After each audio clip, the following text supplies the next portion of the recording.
Every time I have a couple of boxes of coins in front of me, I get excited because it's like a little treasure hunt. You just never know what's inside the rolls until you get in them. Stay tuned for a 100 roll hunt in our quest to find coins for the collection or some valuable finds.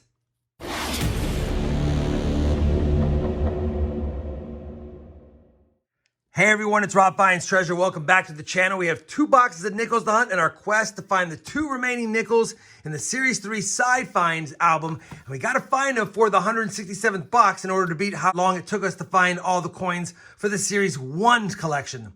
That being said, it's boxes 150 and 151 for Series 3, so we're running out of time. Need some good finds. I'll also make note that we're going to be slotting coins if we can find any for the Series 4 books. And after 5 boxes, we already have 153 of the 174 nickels in there. And we do need an upgraded 1968 Denver. We're looking for that as well. All right, 2 boxes in front of me. Let's see what's inside by first popping the top of the front one and seeing if we have any fancy or fun enders peeking back at us. We do not. You know, it's always exciting popping open these boxes to see if you have something fancy like a V nickel or a buffalo nickel or a silver nickel staring at you. I don't see that, but it doesn't mean nothing is good on the inside. I've had plenty of boxes that look a little bit new like this and end up being a great box to hunt. All right, let me get to the hunt. I'll bring you guys back in when I have my first find in box 1. We're already on roll number 8 of the box. Nothing in the 40s yet. Have a couple of 50s, a 52D and a 54 Denver as well. But just grab the 1955. It's in kind of rough condition, but guess what? It's a Philadelphia 1955P. That's a better date with a lower mintage, and I think we might need that for the Series 4 book, so it's good to see. We have 3 from the 50s so far. Unfortunately, nothing older just yet. Roll number 14. Still nothing from the 40s until now. But take a look at this. 1959, flipped it around, also a Philly, also a lower mintage and a slightly better date, not in great condition, but we'll take it. And while I have you here, take a look at this, another 1959 in the back here, and that's a 59 Denver, the common one. I bring you in though, because we got a first from the 40s, a 1941 Philadelphia. All right, not a bad start to the box. Roll number 18. Finally, our second nickel from the 40s, this time a 1946 Philadelphia. Roll number 21, and now we have a nickel from the 30s. It looks pretty beat up, though, for being a 1939. Doubt it has a mint mark based on the condition, but let's just double check. We could use a 39S. Nope, 39 Philly. But the 39 Philly has a nice double die reverse you want to look for. You can really see it on the E's on 5 cents if it was one, as well as on Monticello. But definitely not seeing that. 1939, heavily circulated. Jefferson nickel, we'll take it. It's the oldest one of the hunt. Roll number 34. Our first Jefferson nickel from 1949. And that's a 49 Denver, so we'll quickly scope it for that valuable 49 D over S over mint mark. It does not have it, just a 49 Denver, normal. Pretty common nickel overall in circulated condition. We'll take it though, it's always fun seeing it in the box. Roll number 38, our second nickel from 1949. And our second one from Denver. Quick peek at that mint mark. Don't see the D over S. Back-to-back finds are 1949s. We need a 1950. Roll 45, a nickel from 1947, minted in Philadelphia. Roll 47, coincidentally, we'll have a 48 and a 49. Another 1949 find, and it's going to be from Denver yet again. Let's scope that mint mark. Just a little damage in my opinion. I'll rescope it if I need to. And then the 1948 peeking out back here is a 1948 Philadelphia. Well, we finished box 1 of this 2-box hunt. Kind of a ho-hum box. I mean, we have 19 finds on the board, and I like 20 or more, so it wasn't far off the mark. But we didn't have any fun finds like a buffalo nickel or a silver nickel, and we didn't have any really great dates. Yeah, we had a 55P and a 59P, but they're in rough shape, so not that great overall. We got the 39, we got one 2009 Denver, and we got one Canadian 1998 nickel. And so yeah, 19 finds box 1. Hopefully box 2 is a little more fun. Let's see. And you know what? It's been a while since I grabbed a buffalo nickel. And of course, we always like seeing silver. All right. Let's crack it open here. You know, looks like it might be slightly more circulated, older Jefferson Nickels. Could be a good thing. We'll have to see. I'll be back when I have my first find of box number 2. Roll number 2 of box number 2 will give us our first find. And it's another 1939 nickel in very rough shape. Still would be nice to have a mint mark on it. Let's see if it does. And it doesn't. It's another Philadelphia minted common 1939 nickel. We'll just quickly check for the DDR. I don't see it. And we'll take a look at that R for the Henning notch. I don't see it. I'll weigh it up, make sure it's not a Henning nickel, and report back to you if I need to. Now let's get back to the hunt. Roll number 64 of the 2-box hunt. Got a nickel from 1947.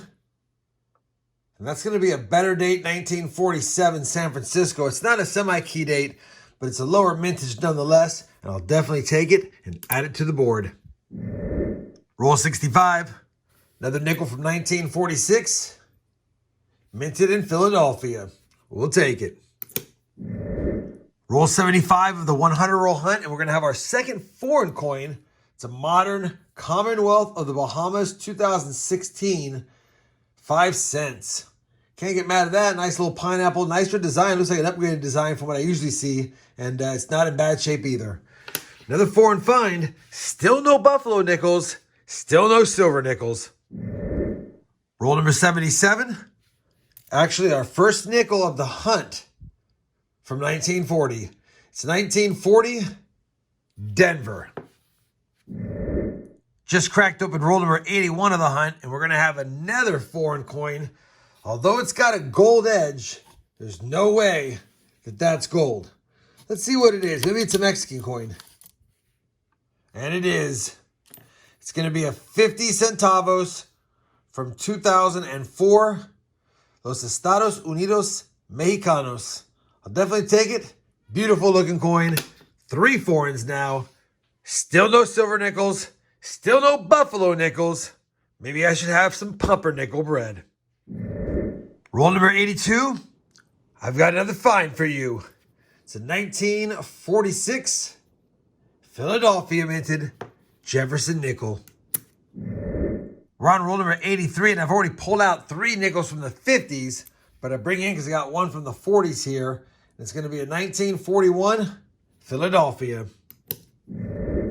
Well, it took us 84 rolls to find one. We've been asking for it. And look what I see in the back of the roll. One of my favorite nickels to find. A buffalo nickel. This buffalo nickel is in decent shape, actually, on the back. No mint mark. Will it have a date? It doesn't appear to have a date that's legible. Let me see if I can... Oh, maybe 1919. I think I just barely see 1919 on there. Let me put it under the scope, see if we can see it better that way. No, I'm not going to see it better under the scope. So it's not better under the scope, but I think I see a 1919, and I hate to nicodate it. I'm pretty sure right there, you guys can see the 19. We'll call it a 1919 Philly and get back to the hunt and see if we can find some more goodies. Roll number 86. Another nickel from 1946. Minted in Denver. Roll number 93 is going to give us a pretty slick 1940 Jefferson nickel. Minted in Philly. Well, we're on roll number 97 of the hunt, and I just got through saying not too long ago, been a while since we found a buffalo nickel. We found one, and I said it's been a long time since I had a buffalo nickel ender. Take a look at this. Roll number 97. Boom. A buffalo nickel ender. Coin wrapper is a little bit torn there, but it's still intact. And I don't know if I can see a mint mark on this, but yeah, 2 buffalo nickels. A buffalo nickel ender is never a bad thing. Let's open the roll, see if there's a date and a mint. All right, that buffalo nickel ender does not appear to have a mint mark. It definitely has the ring of death for being an end coin. Is there a date? And it's just like the last one. Let's see what we got here. Don't know if I'm going to get a date. It could be another 1919. Let me see if I can get a date. I'll be right back. All right, we have confirmed a date on it. You guys might be able to see it naked eye. It's 1918. And if I put it under the scope, you definitely can still see it right there. 1918. So more justification for them being a 1919. Too bad it's not the 1918 Denver. If it was the Denver mint mark, we could check it for the 8/7 over date. But it's definitely a 1918 Philadelphia. Didn't need Nicodate on either of these nickels. But if you guys need to watch a video on how to use Nicodate, I can put that right here for you. All right, 3+ rolls to go. Let's see if there's anything else. Well, that completes the second box of this 2-box hunt. The second box was definitely a great box. We had 19 finds in the first box. We had 25 finds in box 2, 44 on the board. No silver nickels and no key dates, but a lot of better dates here. I'll go over the finds in just a second. These are all the common ones up here. We'll check against both albums. We got 3 foreign coins. You've seen them: the Bahamian coin, the Canadian coin, and the Mexican coin. We got a lower minted in 2009 Denver and a couple of second-year 39Ps. I always keep the ones from the 30s, even if they're trashy. As far as the better dates here, a 1947S, a 1952S, a semi-key date 1955P, a 1958P, and 2 1959P. All of these coins have less than 30 million minted, some less than 8 million minted. The best finds of the box, man, I guess you could make an argument that one of these better dates could be, but personally, anytime you get teens Buffalo nickels with dates that you can see, and yeah, we can see them both. Definitely can see both dates, 1918 and 1919 Phillies. I'll take them. Did not even need to Nicodate them. Let me go ahead now and compare all of the finds to the Series 3 and Series 4 albums, see if we have any upgrades or additions, and I'll be back with a look at the books and some final thoughts on today's 2-box hunt. All right, we have compared all of today's finds to both albums. First and foremost, no nickels for the Series 3 side finds book, 151 boxes, still need a 50D and a 1939S. We still have 16 boxes to tie or beat Series 1. For Series 4, we've hunted 7 boxes now. We actually had 3 upgrades, the 41, 46, and 52S, and I'll show those really quick. Here's the 1941. Here is the 1946, and of course the 1952S. All decent upgrades right there from today's hunt. And then we had 3 additions, a 46D, a 47P, and a better date 1955P. And we got those right here. Here's the 46D we added in today. We actually also added in the 47. Not the best looking, but we added it. And then, of course, the 1955. You saw that when I found it. Not in the best shape. Looks like it might have been cleaned or polished or something, but it fills a spot for now. So, 7 boxes hunted. 156 out of 174 nickels already found through 7 boxes, and I was taking a peek. It's nice already having a 39D and a 38D as well as a 1950 already in the book. So, off to a great start for Series 4. That makes me happy. And as a final note, I think I'm finally going to go ahead and fill up the back book of this Series 3 side finds, the 1962. And I think it goes to 87 or 89 for the second book. We'll start filling that one up along with this one and keep it going. That way we can get a lot of finds in this one as well. I'll update it on the next 2-box nickel hunt. Hopefully you guys enjoyed that 2-box nickel hunt. We found some buffaloes, we got some additions and upgrades, but nothing for the Series 3 books. If you did, I certainly would appreciate that thumbs up. And as always, everyone, happy hunting and thanks for watching.